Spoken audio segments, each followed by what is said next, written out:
está acompanhando o tema Anatomia de Cristo? Quem está acompanhando aí esse tema? Maravilha, bom demais, não é? Como é bom aprender mais sobre Cristo. Há 2 semanas eu tive o privilégio de falar sobre a supremacia de Cristo, e hoje vou ter o privilégio de falar sobre a suficiência de Cristo. Aliás, quem estava aqui semana passada ouviu a Cal falar sobre o ministério de serviço que o povo de Deus tem para que Cristo seja proclamado. Cristo em vós, a esperança da glória. Aquele ensinamento fala sobre a pessoa de Cristo, a mensagem que nós carregamos fala da pessoa de Cristo. A vida cristã fala sobre a pessoa de Cristo. É por isso que o tema da mensagem hoje é: Cristo é suficiente. Você pode dizer isso para a pessoa que está aí do seu lado?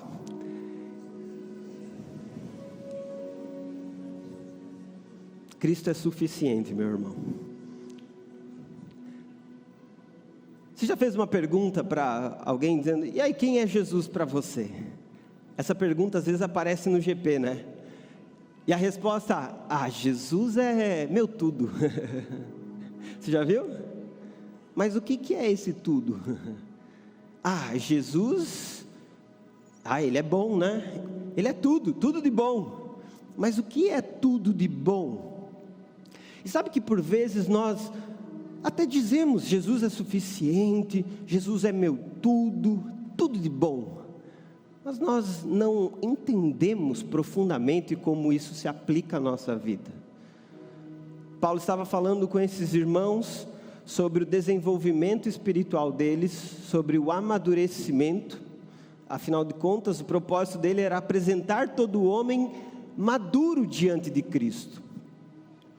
E diante disso, ele precisou combater alguns enganos ou equívocos doutrinários que aconteciam.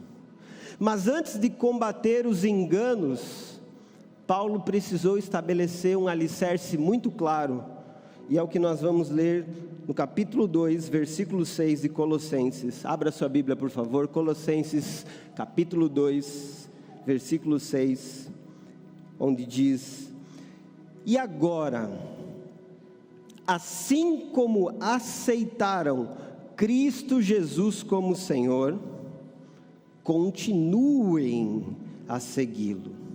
Aprofundem nele suas raízes e sobre ele edifiquem sua vida.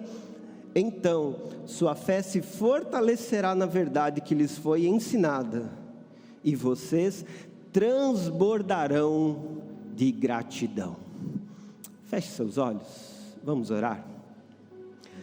Pai, nós pedimos que nessa noite, mais uma vez, o Senhor fale conosco de uma forma real e verdadeira, pela palavra do Senhor, Deus. Em nome de Jesus eu te peço que o teu Espírito Santo nos dê clareza sobre o que o texto diz, e que cada um de nós seja edificado, não somente com um conhecimento intelectual, mas que nós sejamos edificados em nosso homem interior, que todo o nosso ser seja instruído em tua verdade. Nós te pedimos em nome de Jesus, amém. Amém. A oração foi tão poderosa que surgiram algumas coisas aqui durante a oração, vocês perceberam? Oh, glória a Deus.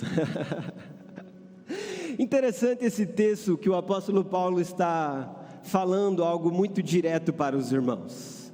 Assim como vocês aceitaram Cristo Jesus como Senhor. Ele fala sobre um momento onde há um assentimento intelectual, uma decisão, há uma entrega, uma rendição diante de Jesus Cristo.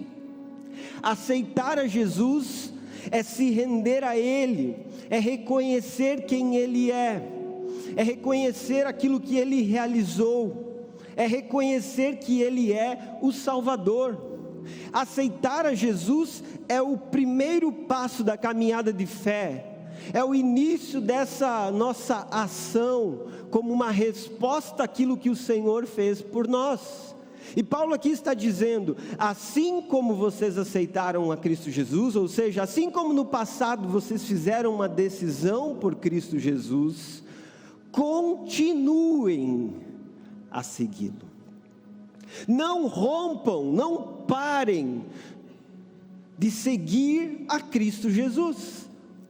A ideia dessa palavra é exatamente você olhar as pisadas por onde Jesus anda e seguir essas pisadas, obviamente não de forma literal, mas entendendo o que Cristo deseja que você viva. O que Paulo está apresentando aqui, primeiramente, é o risco de abandonar a fé inicial em Jesus, conforme ela foi recebida. Porque se vocês começaram pela fé, devem continuar pela fé. Essa é a única maneira para você progredir na sua vida espiritual, para você avançar. É necessário permanecer em Cristo Jesus. Por isso, no versículo 7, ele trouxe uma orientação: aprofundem nele suas raízes. E aqui entra então os nossos vasos para ilustrar exatamente o que eu estou falando com vocês. Aprofundem em Cristo as suas raízes. As raízes falam sobre algo que é visto, sim ou não? Você enxerga as raízes de uma planta? Não. Ou seja, enraizar em Cristo fala sobre algo que é interno, que acontece dentro de você. É uma convicção de estar em Cristo, de permanecer nele. Enraizar em Cristo fala sobre o lugar onde nós buscamos o sustento, a força, o renovo para as nossas vidas. As raízes, elas são responsáveis por receber aquilo que vai manter a planta. E a ilustração fala sobre uma planta ou uma árvore que perdeu as suas raízes e uma planta ou uma árvore que continua enraizada. Quando uma planta ela continua enraizada, ela continua recebendo vitalidade, sustento. Ela continua florescendo, ela continua bela, porque das suas raízes vem o que é necessário para que ela cresça. Mas uma árvore podada, ela serve para quê? Lenha? Vai fazer um churrasquinho, vai usar esses gravetos para iniciar o teu fogo? Mas o propósito da árvore de florescer, de frutificar, ele é totalmente extinto, acabado. Uma vida enraizada em Cristo continua florescendo e frutificando, mas uma vida que está longe dele, uma pessoa que está distante de Cristo, ela não consegue frutificar. E sabe que quem tem raízes profundas em Cristo, ele não tem necessidade de procurar em outros solos, porque em Cristo ele tem o sustento que lhe é necessário. Por isso que Paulo, além de falar sobre essas raízes, depois diz: sobre ele edifiquem sua vida. E aqui está uma outra palavra que traz uma ideia de um edifício, de uma construção.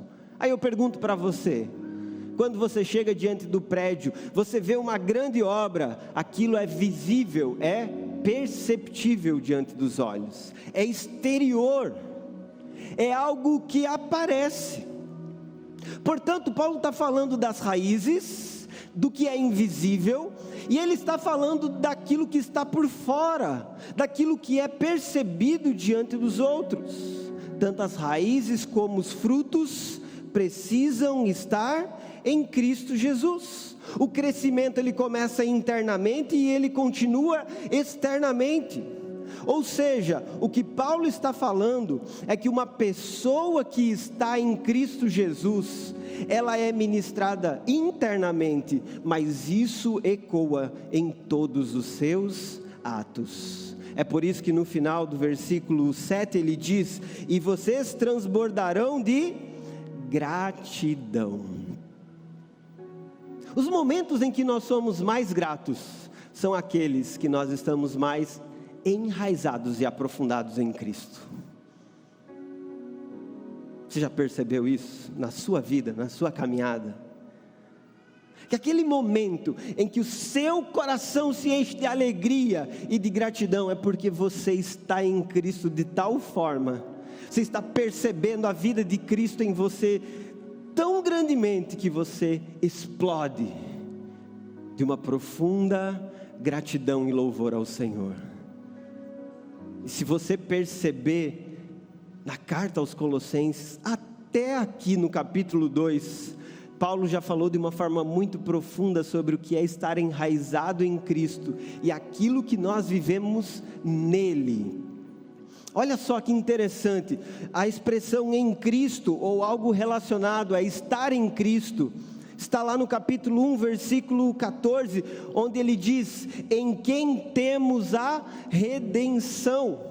Capítulo 1, versículo 16, pois nele foram criadas todas as coisas.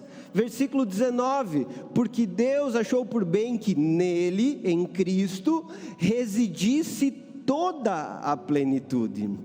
Versículo 22, ele os reconciliou no corpo da sua carne. Agora no capítulo 2, versículo 3, em quem estão ocultos todos os tesouros da sabedoria e do conhecimento.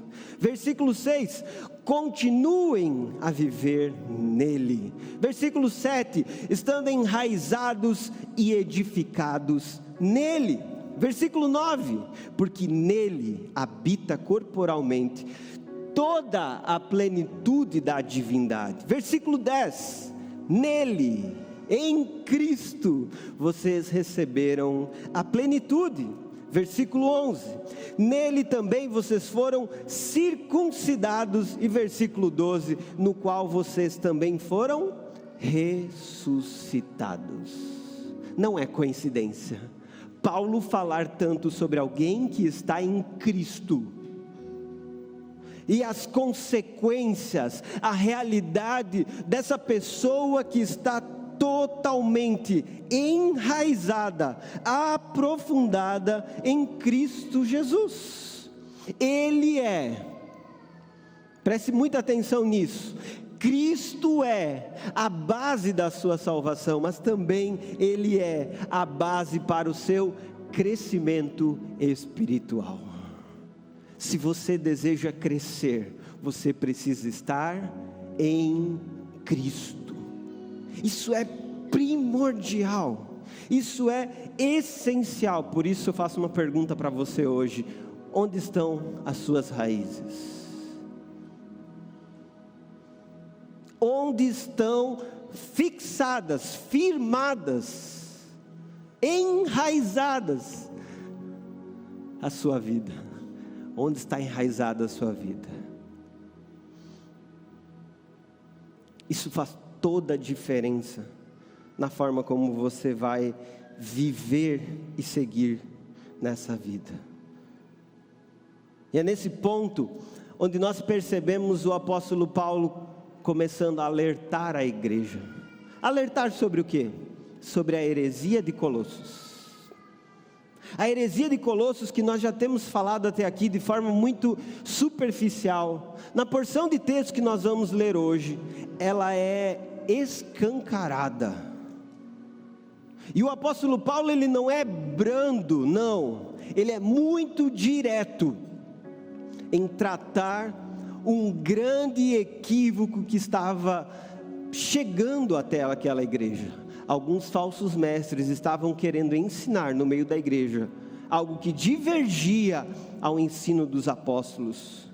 Por isso o apóstolo Paulo trouxe alguns alertas sobre alguns enganos que estavam chegando próximo à igreja e que teriam consequências sérias para aqueles que desejavam se desenvolver espiritualmente em Cristo. E o primeiro desses alertas é sobre ensinos enganosos. Lá no versículo 8, olha o que diz: não permitam que outros os escravizem com filosofias vazias e invenções enganosas provenientes do raciocínio humano, com base nos princípios espirituais deste mundo e não em Cristo. Como que aqueles irmãos estavam sendo tentados a não estar enraizados em Cristo, mas colocar suas raízes numa terra seca, morta, através de ensinos enganosos? Aqui diz filosofias vazias e também invenções enganosas. Quando fala a palavra filosofia, algumas pessoas logo pensam na filosofia grega somente e dizem: está vendo, essa filosofia é coisa do diabo, filosofia tem que ser desprezada. Bom, irmãos, calma, devagar. Não é exatamente isso. Filosofias vazias que Paulo está falando aqui não é desprezando a filosofia como um todo, mas é aquela parte da filosofia que não está firmada em Cristo, que não está fundamentada na verdade. Eu sou professor de filosofia, tá bom? Eu ensino isso para adolescentes. E uma das coisas que eu digo em sala de aula é a distinção entre a filosofia cristã e a filosofia que não é cristã. A filosofia cristã tem um fundamento muito claro: Cristo Jesus. E ela é maravilhosa.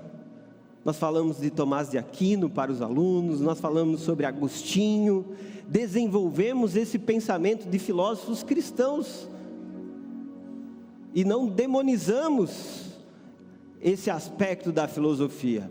Agora, de fato, existe uma filosofia vazia? Sim. Uma filosofia ateísta? Sim. Uma filosofia anticristo? Sim.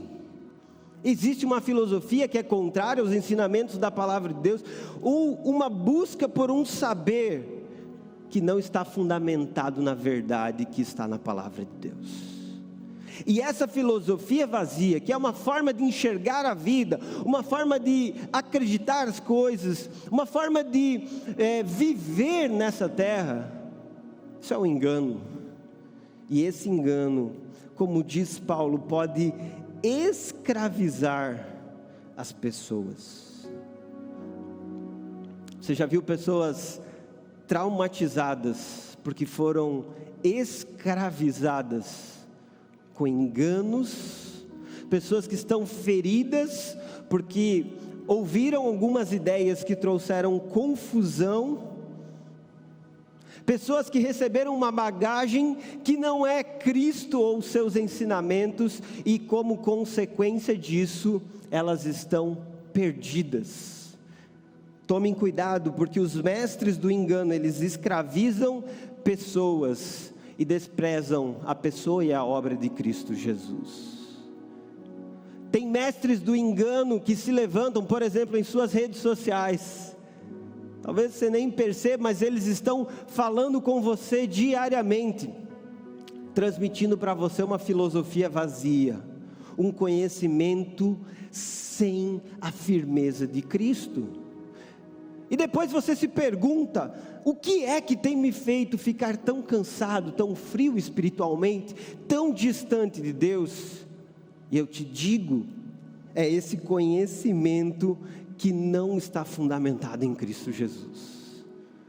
Quando você toma frases, expressões fora Cristo, sem Jesus, que não estão fundamentados nos princípios da palavra de Deus, você está abraçando um ensino que pode te escravizar. É nesse ponto que algumas vezes os nossos jovens são roubados, né, pastor Geise? Quando chegam na faculdade e escutam filosofia, e infelizmente nem todos os professores de filosofia são cristãos, e que se levantem esses professores de filosofia, amém, meus irmãos? Tem gente que demoniza, né? Eu, quando comecei a fazer filosofia, teve gente que veio para mim e disse: você vai se desviar. Graças a Deus estou aqui, firme e forte. E nós precisamos de outros cristãos que se levantem para ensinar filosofia. Por quê? Há uma filosofia vazia que é ensinada nas faculdades, e os jovens, quando não estão preparados, enraizados em Cristo, eles são enredados por esse engano. Aqui há um alerta de Paulo, e depois de fazer o alerta, Paulo então dá o antídoto. Qual é o antídoto? Versículo 9, ele fala sobre Cristo. Ele diz: pois nele habita em corpo toda a plenitude de Deus. Portanto, porque estão nele, o cabeça de todo governante e autoridade, vocês também estão completos. A primeira coisa que Paulo está deixando claro aqui, para você não ser enganado por filosofias vazias, você precisa entender que Cristo, Ele é aquele em quem habita corporalmente a plenitude da divindade. Já falei na pregação anterior, Cristo, Ele é Deus, Ele é divino e precisa ser sempre reconhecido dessa forma. Ele não é um mero profeta, Ele não é mais um grande líder, Ele é o próprio Deus que encarnou. E lá em Colossos existiam algumas pessoas que tinham a seguinte visão: tudo que é físico, palpável, terreno, desse mundo é mal, deve ser desprezado.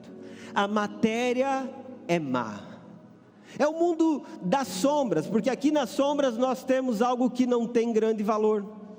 Agora, existe um mundo transcendente do além, que é o mundo ideal ou perfeito, e nesse mundo ideal ou perfeito estão as coisas boas. Então, o que é físico deve ser desprezado, o que é visto pelos nossos olhos deve ser desprezado. A plenitude você encontra quando você está no mundo das ideias ou no além. E o apóstolo Paulo diz: não, essa é uma filosofia vazia. A verdade é, o que Deus criou é tão bom, que o próprio Deus se fez carne, habitou entre nós para mostrar o seu poder de redimir a sua criação. Se eles tinham uma visão que destruía, desprezava as coisas visíveis, Paulo ele mostrou que Deus amou tanto a humanidade que se fez carne para habitar entre nós. Além disso, o que fica evidente para esses irmãos no versículo 10 é que eles estavam completos em Cristo. Em Cristo vocês têm o que é necessário, em Cristo vocês têm o que é suficiente.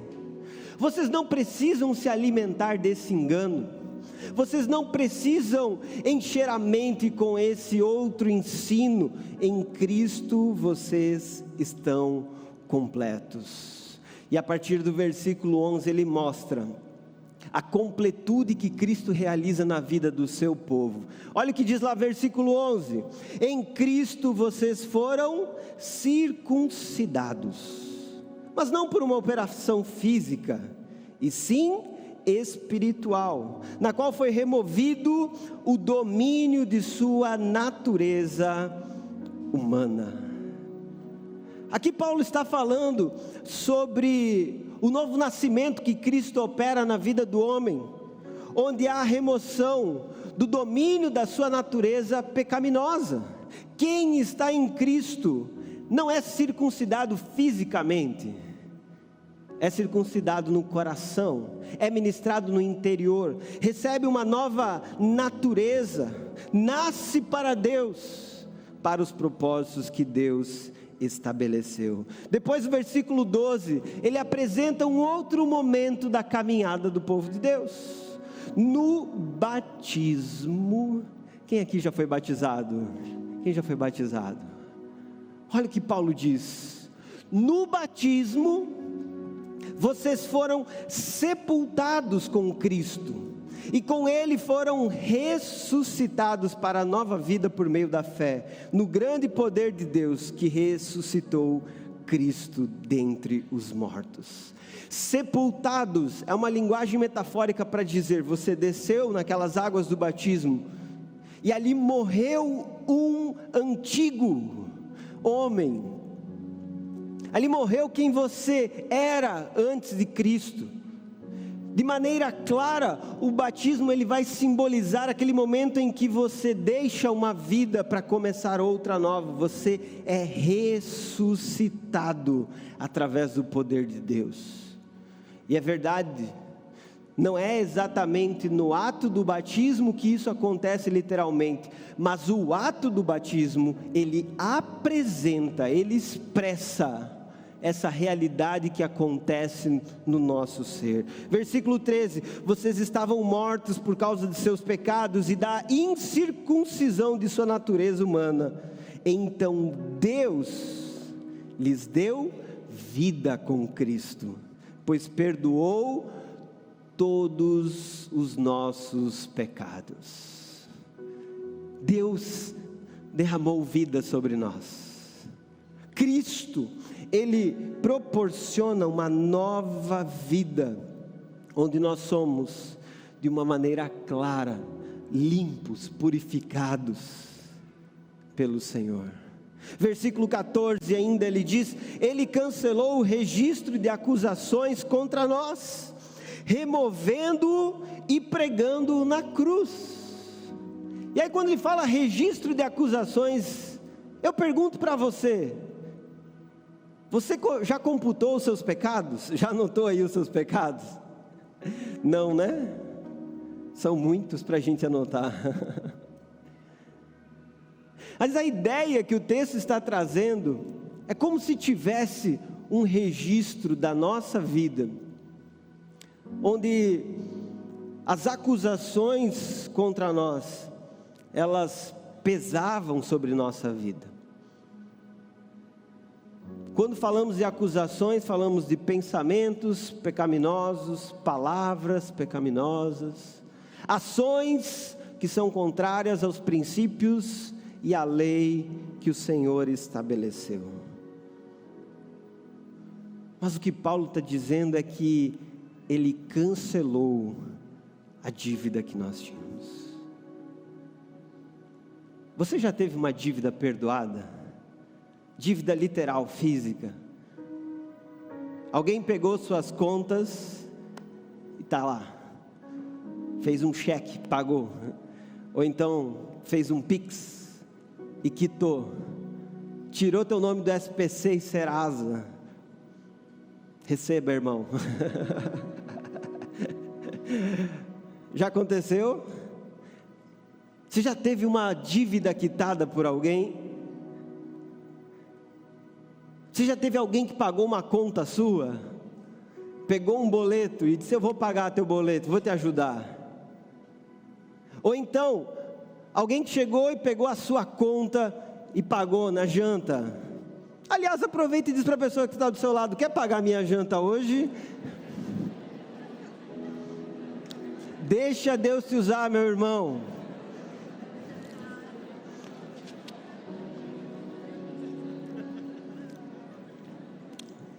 Gostaram dessa cantada? E sem viola ainda, né? Só com teclado.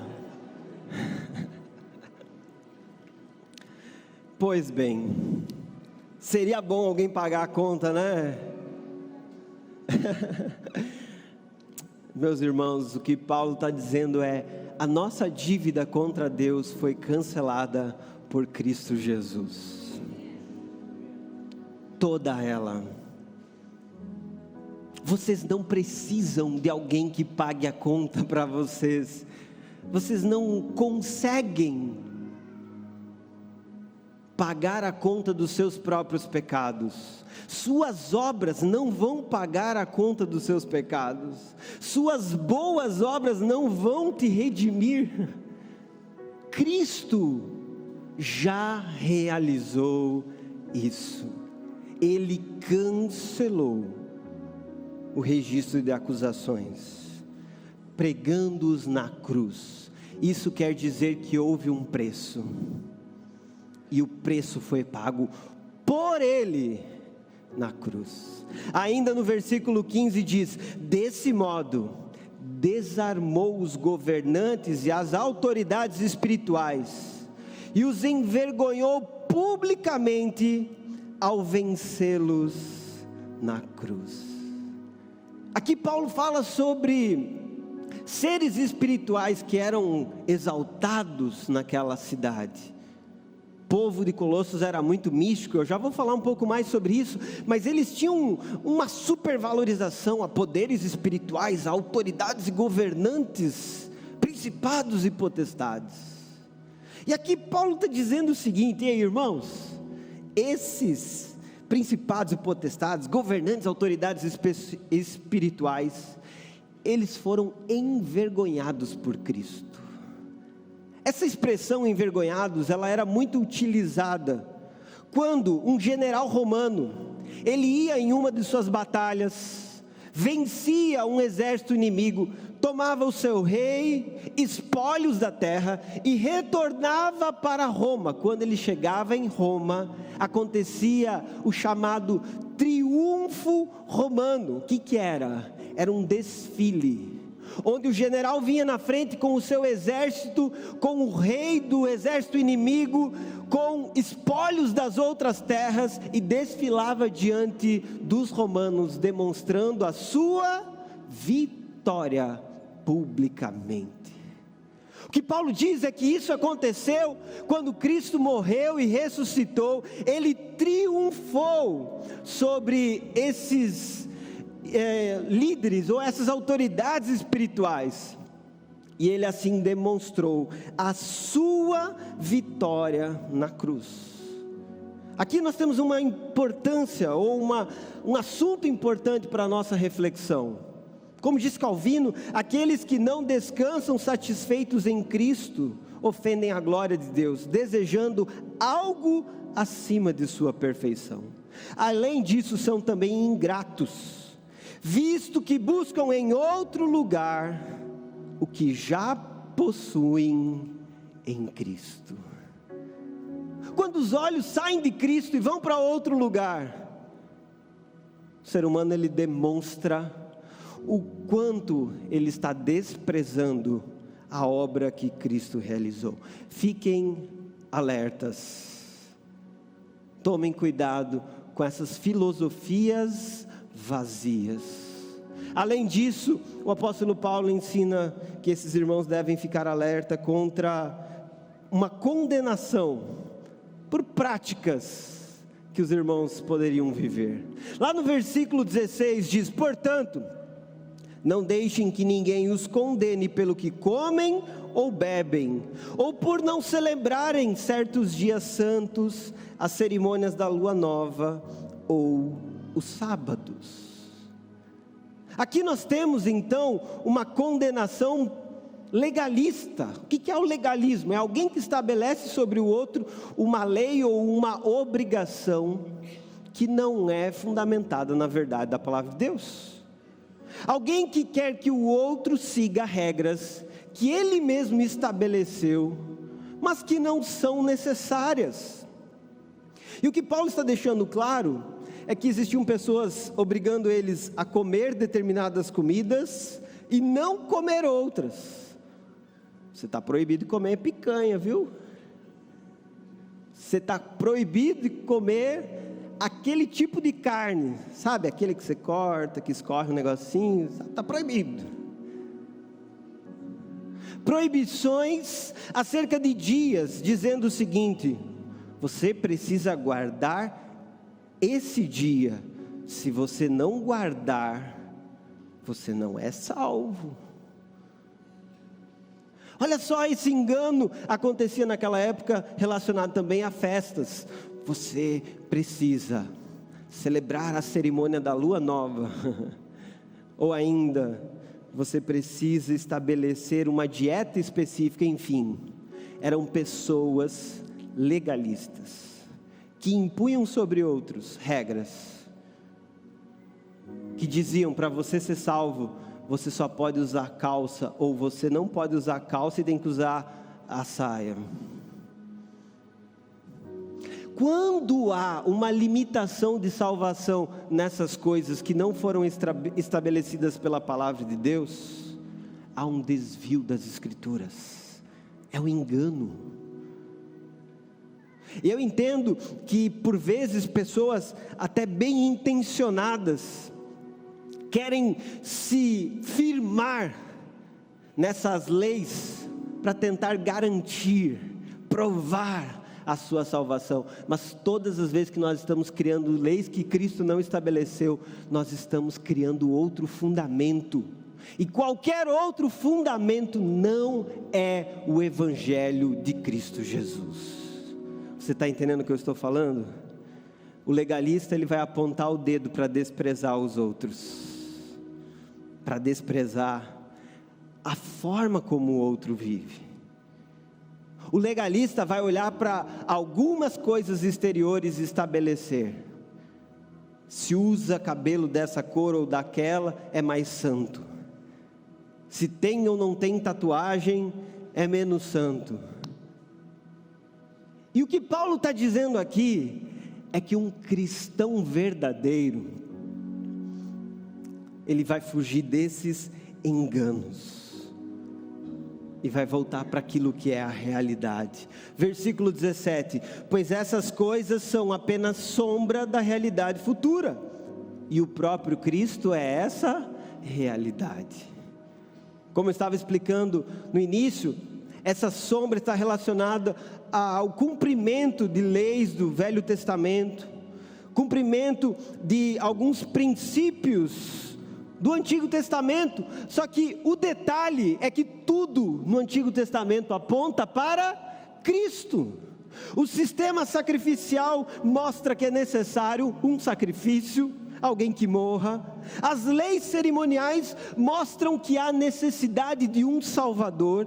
As festas, como a Páscoa, apontam para Cristo. Vocês lembram da serpente de bronze que foi levantada no deserto? Lembram disso?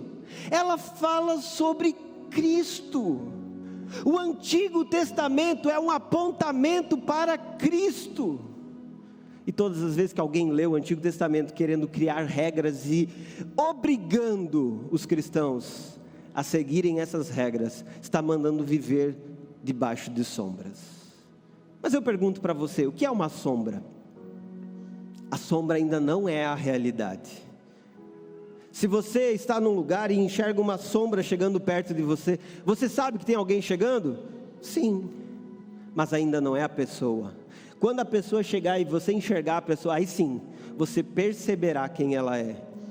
Paulo deixa claro nesse texto: tudo no Antigo Testamento era uma sombra que apontava para Cristo, mas agora nós temos Cristo, nós não precisamos mais dessa sombra.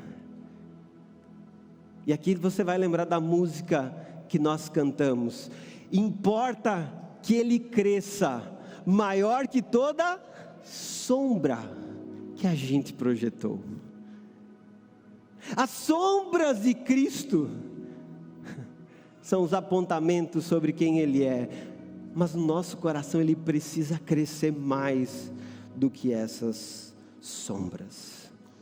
Além das filosofias vazias, além desse legalismo, o apóstolo Paulo aponta um outro perigo: a falsa humildade e a adoração de anjos. Aquilo que eu posso chamar aqui de misticismo, desejo pelo esotérico, o transcendental, fora de Cristo. Entre os gnósticos existia essa visão de que aproximar-se de Deus era algo muito sagrado, e eles não conseguiam porque eles estavam em matéria. Por isso eles iam adorar a anjos, e seguindo a anjos, eles conseguiriam viver uma vida plena. Mas aqui Paulo faz então um alerta. Versículo 18: não aceitem a condenação daqueles que insistem numa humildade fingida e na adoração de anjos, e que alegam ter visões a respeito dessas coisas. A mente pecaminosa deles os tornou orgulhosos, e eles não estão ligados a Cristo, que é a cabeça do corpo. Unido a Ele por meio de suas juntas e seus ligamentos, o corpo cresce à medida que é nutrido por Deus. O que Paulo está dizendo é que essas pessoas, elas se gabavam, elas se elevavam, porque elas tinham um conhecimento sobre uma adoração de anjos, e viviam uma experiência de adoração a anjos, uma experiência esotérica, e fundamentados nisso, eles entendiam que eles conseguiam então viver de forma plena. Essa adoração a anjos foi um problema durante toda a história da humanidade. Por exemplo, o islamismo, não sei se você sabe, uma das religiões que mais cresce no mundo, começou através de uma dita revelação recebida por Maomé de um anjo. Segundo ele, um anjo chegou para ele, falando algo que depois ele compilou e escreveu como sendo o Alcorão. Não somente isso, Joseph Smith, que é o fundador do mormonismo, ele disse que teve uma visão de um anjo chamado Moroni, e esse anjo então mostrou para ele algumas placas de ouro que posteriormente ele encontrou, e essas placas de ouro se tornaram o livro dos Mormons. Se eu receber essas placas de ouro, está tudo bem, eu recebo as placas, eu vendo o ouro e fico com ele. Mas, olha só, a perdição de alguém que diz ver anjos, ouvir esses anjos, e que cria uma nova religião fundamentado nisso. Ele se perde totalmente de Cristo. Ele está desprezando o ensino da palavra de Deus. É uma afronta direta. E mais, esse dito humilde, na verdade, ele se coloca numa posição de orgulho, e esse místico acaba eliminando quem não está no seu nível. Olha, você não tem a experiência que eu tenho, você não conversa com os anjos como eu converso. Você já viu uma pessoa assim, que parece ser muito espiritual, que parece ouvir muito e conversar com os anjos? Aliás, recentemente aconteceu uma pessoa que chamava Gabriel, Miguel. Alguém que viu esses vídeos? Gabriel, amarra agora aqui, faz ele ficar de cabeça para baixo. Quem já viu esses vídeos aqui? Miguel, vem cá. O cara ia no presídio e controlava os anjos para ele amarrar possíveis demônios. Deixa eu dizer um negócio para vocês: nesses espetáculos Cristo não está presente. Isso é engano. Onde Cristo não é o centro, pode existir qualquer tipo de sensação epidérmica. Eu me arrepiei. Pode haver até um tipo de elevação da alma. Mas não há de verdade adoração ao Senhor. Há uma perdição. E você vai perceber como essas pessoas são orgulhosas. Certa vez eu conheci algumas pessoas que andavam com um líder que era dito cristão e espiritual, e que dizia ter todas essas sensações, visões e experiências. E a grande verdade é que aquele que parecia ser um super espiritual trouxe engano e perdição para muitas pessoas. Fiquem alertas. Esse esoterismo não está em Cristo. Se você acredita em horóscopo, se você acredita nos signos, eu sou de Capricórnio, Como o pastor Lipão gosta de dizer, né? A pessoa vai lá e posta no Instagram dele: cristão capricorniano. Que é isso? Não encaixa. Não está fundamentado em Cristo. Se você acredita em práticas espíritas, por exemplo, aqueles cartazes: faço e desfaço todo tipo de trabalho, amarro o seu amor e trago de volta em 5 dias. Isso não está em Cristo, meu irmão, é engano. Fuja. Pode até parecer bonito, pode até trazer sensações, mas é puro engano. William Hendrickson já disse: nem homens, nem anjos, nem outra criatura tem algo a oferecer que não possa ser encontrada em Cristo, em grau infinitamente mais elevado e em uma essência incomparavelmente superior. Aquilo que eles dizem trazer, Cristo apresenta de verdade. E por fim, meus irmãos, além das filosofias vazias, do legalismo e do misticismo que havia no meio dessa igreja, havia um outro alerta contra ênfase em regras humanas, aquilo que nós chamamos de ascetismo, que é uma renúncia ao prazer e uma busca por não satisfação de algumas necessidades primárias, visando um certo desenvolvimento espiritual. Mas o problema desse ascetismo é que ele era focado no próprio homem e do homem. Versículo 20, olha o que Paulo diz: vocês morreram com Cristo, e Ele os libertou dos princípios espirituais desse mundo. Então, por que continuar a seguir as regras desse mundo, que dizem: não mexa, não prove, não toque? Essas regras não passam de ensinamentos humanos sobre coisas que se deterioram com o uso. Podem até parecer sábias, pois exigem devoção, abnegação e rigorosa disciplina física, mas em nada contribuem para vencer os desejos da natureza pecaminosa. O que Paulo está mostrando aqui é que existem algumas pessoas que impõem regras, placas de proibições, que aparentemente vão te deixar mais espiritual. Quer ver um exemplo? Aqui, ó.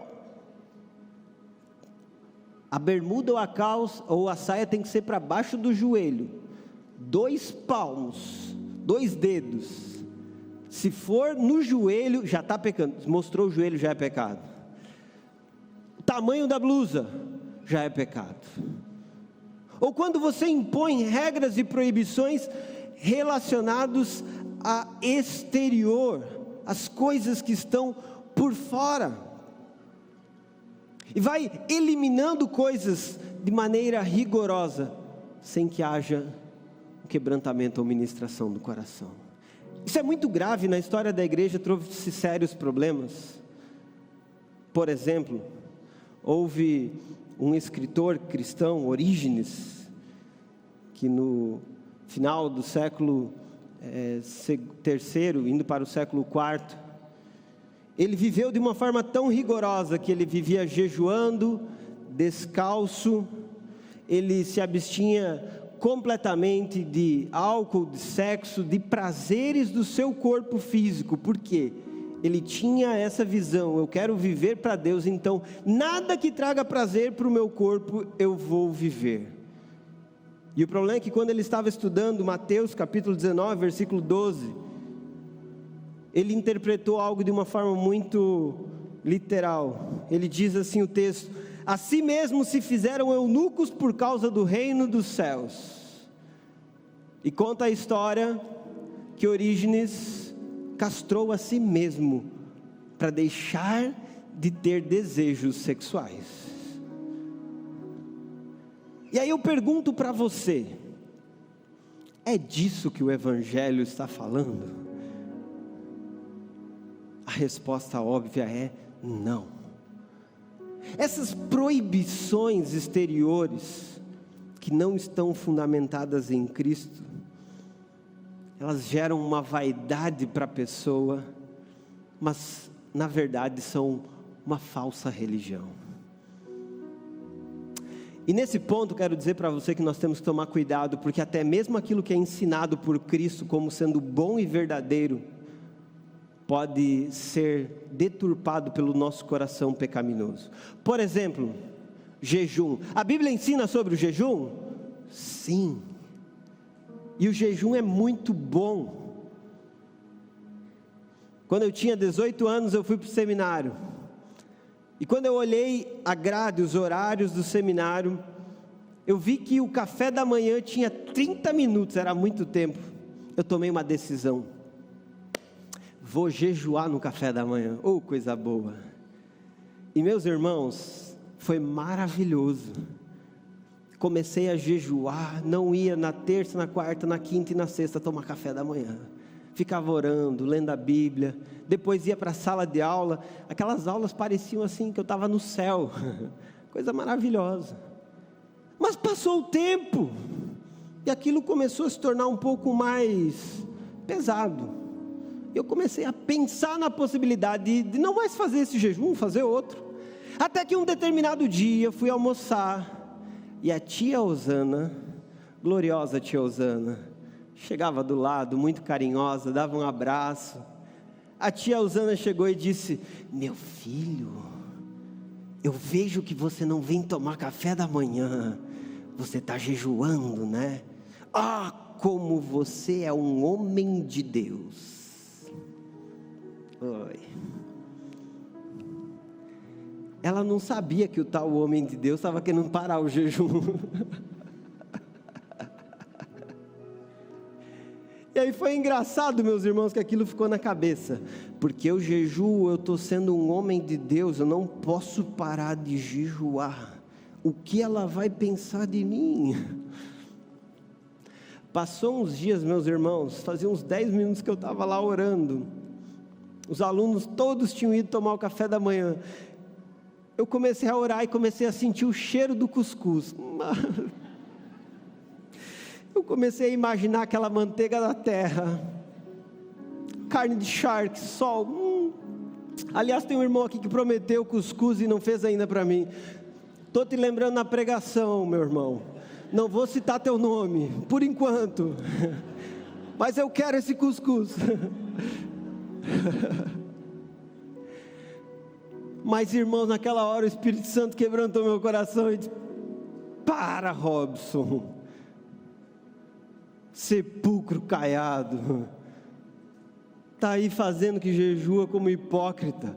Eu disse: Deus, é verdade, eu estou errado, querendo manter uma espiritualidade para tia Rosana.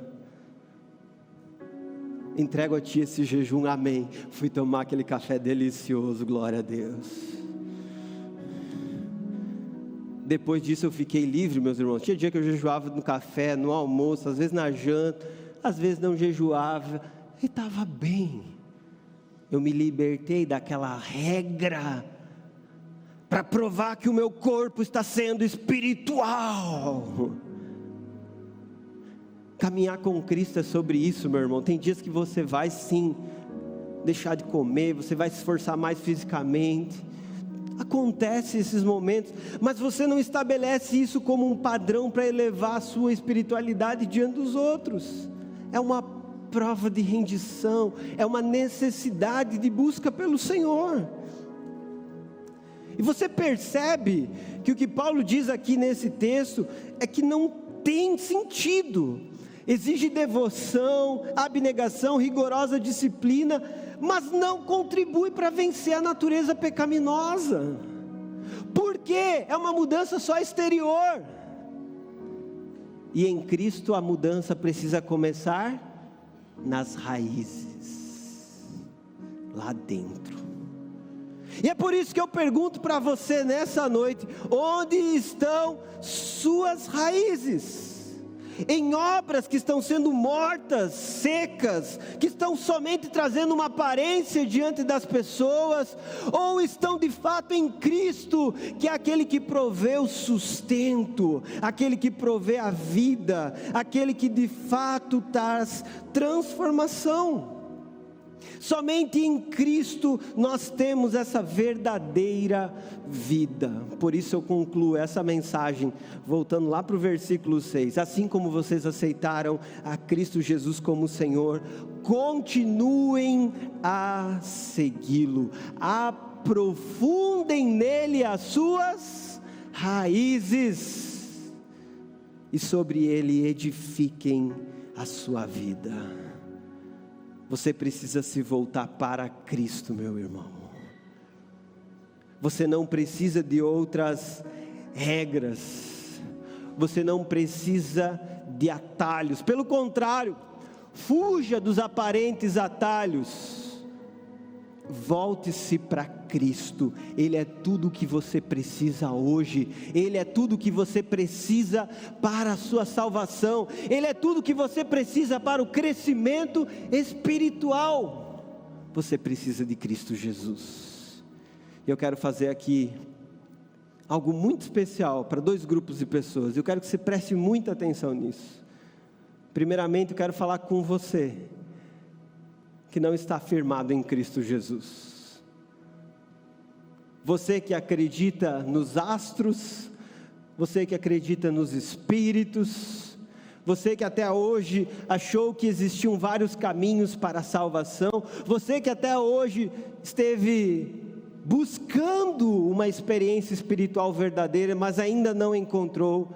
Hoje essa mensagem foi para mostrar a você que Cristo é tudo o que você precisa. Se renda diante dele. Renda a sua vida a Cristo Jesus. Renda a sua história aos propósitos que ele estabeleceu. Eu quero convidar você a fechar os seus olhos, baixar sua cabeça aí no seu lugar. Quero te ajudar a orar por isso agora. Se você hoje deseja se render a Cristo como um sinal de que reconhece que Ele é as raízes, ou Ele tem a vida verdadeira que você precisa, eu quero te ajudar fazendo essa oração nesse momento. Por favor, cabeça baixa, olhos fechados, repita essa oração comigo.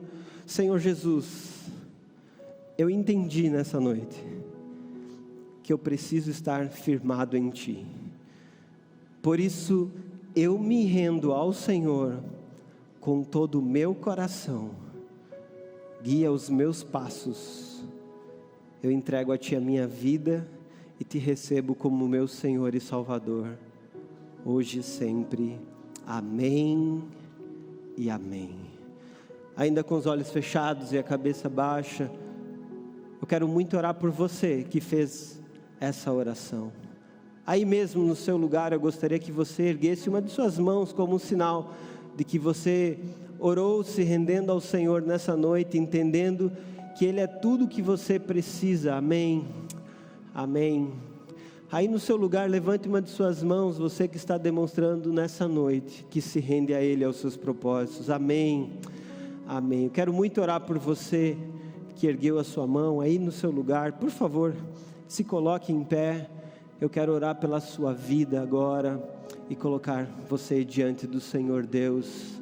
Senhor, eu oro por essas pessoas que nessa noite se renderam a Ti e aos Teus propósitos, e oro para que o Senhor ministre ao coração deles de uma forma profunda, verdadeira, que o Senhor dê a eles essa firmeza e estabilidade que eles precisam, que está somente em Ti, Jesus.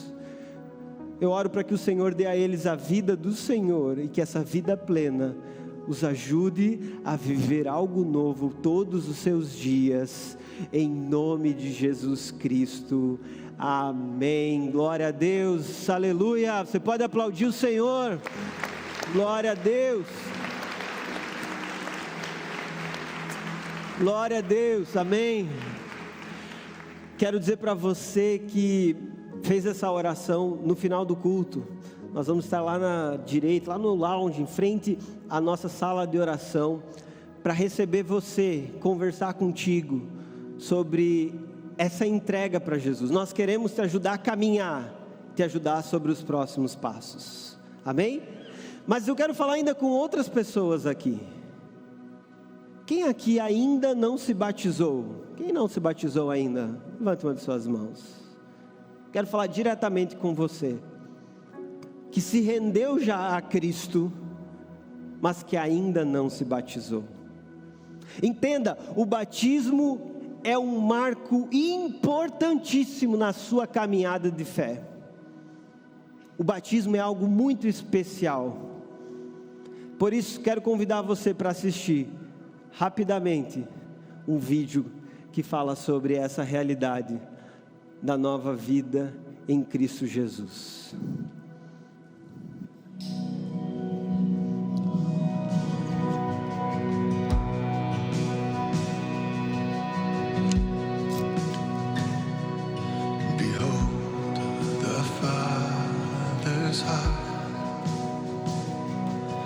Foi nele que eu encontrei o amor mais lindo e verdadeiro que alguém poderia me dar.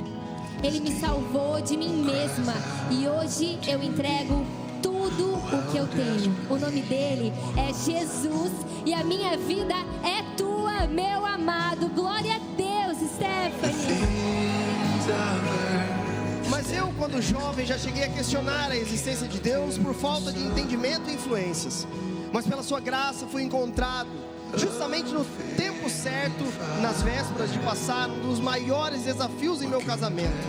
E foi Ele que nos sustentou e nos restaurou para vivermos o extraordinário de nosso casamento e na criação de nossa filha. Sempre senti muito forte a presença de Deus em minha vida. Venho de uma família cristã e de mais religiões diferentes. E essas diferenças de religiões sempre separou nossa família e não uniu. Mas Jesus aos poucos foi me cercando, tocando meu coração. E hoje tenho certeza que Ele largou as 99 para me buscar e me mostrar que Ele é o caminho para a nossa salvação. Em 2022, fui para a Índia viver o ápice da minha religiosidade. E em meio ao caos, percebi que tudo que havia vivenciado e acreditado até aquele dia não fazia sentido nenhum.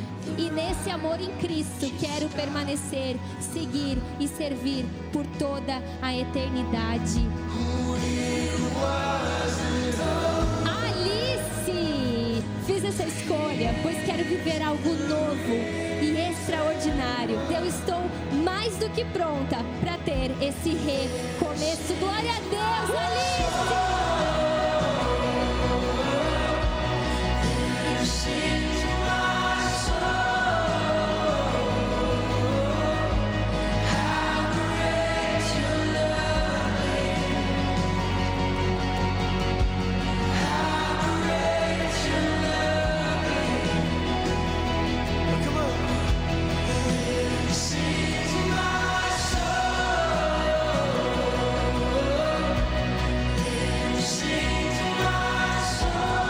Diversas religiões e sempre me senti perdida. Tenho um filho de 8 anos, bebês gêmeas recém-nascidas e grávida novamente. E tudo para que eu pudesse ver o Deus de detalhes. Agora eu estou mais do que pronta para viver algo novo. Bem-vinda à sua família da fé, Aline. Glória a Deus.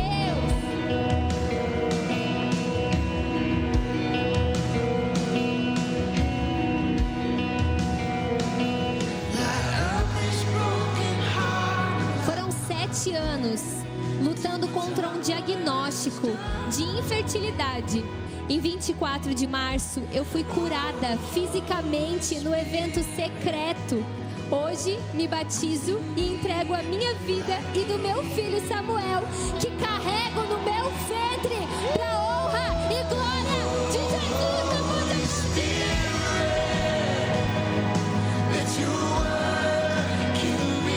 Olha o que ela disse. Eu venho orando há 11 anos pela conversão do meu marido, que se batizou.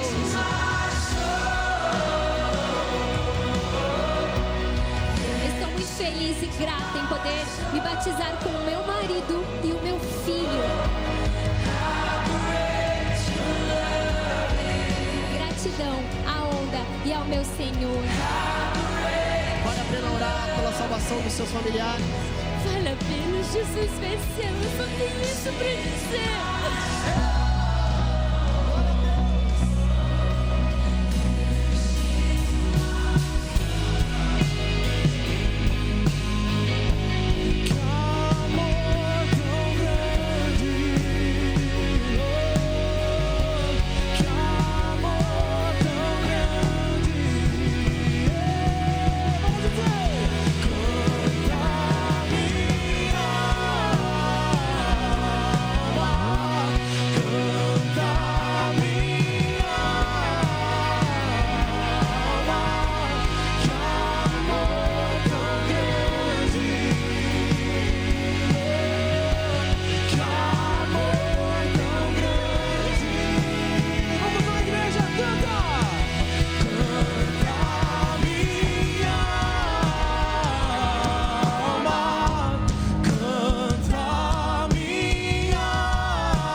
Cristo venceu.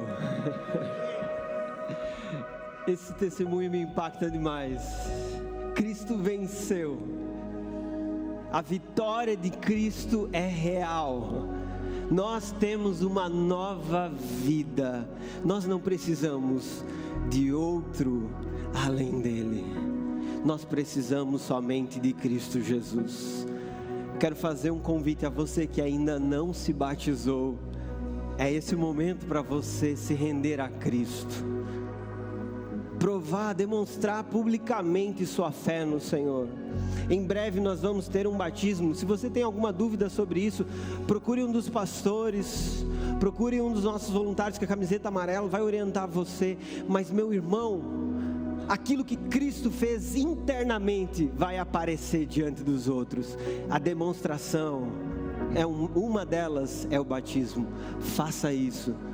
Certamente você vai celebrar e se alegrar diante do Senhor. E no demais, todos nós precisamos sair desse culto com um coração cheio de gratidão por aquilo que Cristo fez. A obra dele é completa, perfeita, plena, e nós podemos descansar em Cristo. Por isso, estenda a sua mão como quem está recebendo. Pai, nessa noite eu expresso minha gratidão a Ti. E eu oro para que cada um dos meus irmãos seja cheio com essa mesma gratidão por aquilo que o Senhor realizou. Tua obra é perfeita, Teu amor é real. O Senhor nos deu uma salvação completa e não precisamos de nada além de Ti.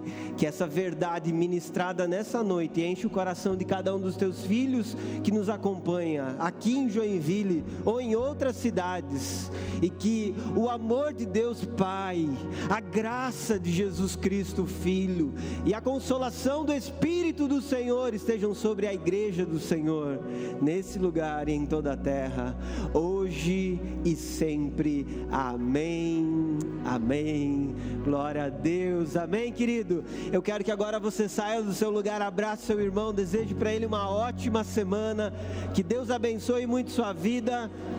Vai na paz, meu irmão, em nome de Jesus. E aí, tudo bem? Você acabou de ouvir uma mensagem poderosa e transformadora. E para você não perder nada, se inscreva no canal, ative o sininho, porque sempre quando nós entrarmos ao vivo, você vai receber uma notificação para não ficar de fora. E eu tenho algo para você. Eu vou deixar aqui 2 indicações, então já clica e continue recebendo mais de Deus. Um abraço e até a próxima.